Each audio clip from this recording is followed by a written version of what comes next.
Segundo os especialistas, um dos traços mais impressionantes dos OSNIs é a capacidade de alterar e deslocar a superfície da água de um modo similar ao usado pelos OVNIs para provocar os círculos ingleses na Terra. Um aspecto interessante dos OSNIs é a capacidade de deixar uma marca física na água. Os OSNIs criam o mesmo efeito na água ou no gelo. Existe uma semelhança real entre os indícios físicos da aterrissagem de um OSNI e os sinais da aterrissagem de um OVNI.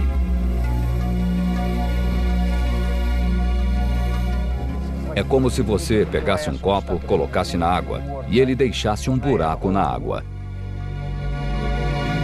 Para os ufólogos, o caso mais impressionante e famoso de círculo de água é o ninho de discos que ocorreu em Tully, no norte da Austrália, em janeiro de 1966. A história do ninho de discos de Tully foi o evento de OVNI, ou OSNI, mais divulgado na Austrália. Ficou tão famoso na Austrália quanto Roswell, nos Estados Unidos, porque houve envolvimento dos jornais e dos militares. Tornou-se uma atração turística e as pessoas iam a Tully para ver o local em que o OSNI saiu da água. Na última década, o pesquisador australiano Bill Chalker realizou o estudo mais detalhado no caso de Tully. Às 9 horas da manhã, de 19 de janeiro de 1966, um jovem fazendeiro chamado George Pedley trabalhava com um trator na propriedade de um vizinho em Horseshoe Lagoon, perto de Tully, no norte de Queensland. O trator começou a apresentar problemas e a falhar como se fosse parar. Então, ele ouviu um som muito agudo e sibilante, olhou para a direção de onde vinha o som e, a cerca de 5 ou 10 metros de distância, viu um objeto metálico em forma de disco saindo da lagoa.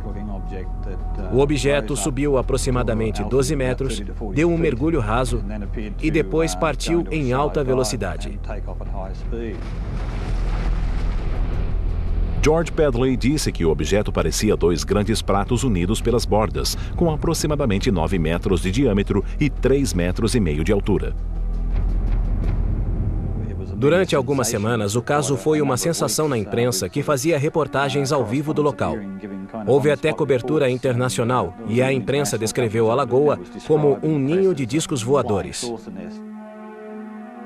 O local apresentava indícios da descida de um OSNI. Uma marca nítida deixada sobre a superfície da lagoa. O efeito de redemoinho na água permaneceu por muitos dias depois da decolagem do OSNI. A Marinha e os cientistas fizeram muitos testes e análises e surgiram muitas teorias diferentes, mas não encontraram nada que explicasse as impressões na água. Depois de ter feito inúmeras entrevistas e investigações no decorrer dos anos, Chalker considera George Pedley uma testemunha rara. George Pedley pareceu-me uma testemunha muito confiável, uma pessoa típica do norte de Queensland, um fazendeiro típico, alguém que jamais pensaria em inventar uma história como essa.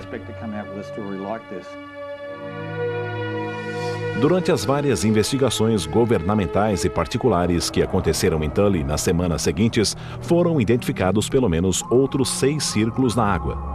Amostras da água foram enviadas ao Departamento de Física da Universidade de Brisbane para testes de radioatividade.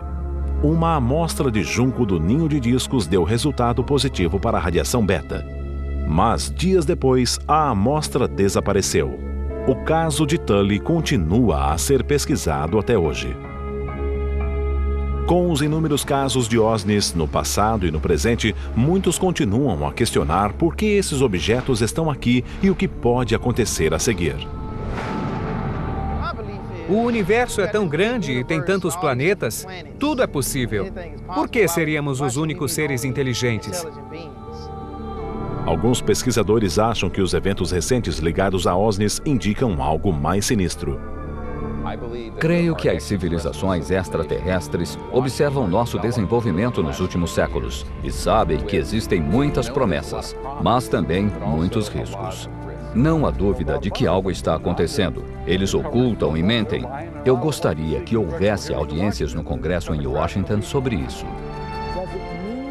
Será que algo acontecerá na Terra? Um cataclismo? O final dos tempos? Será que os OVNIs estão emergindo porque o planeta está em perigo? Talvez estejamos perto do fim dos tempos.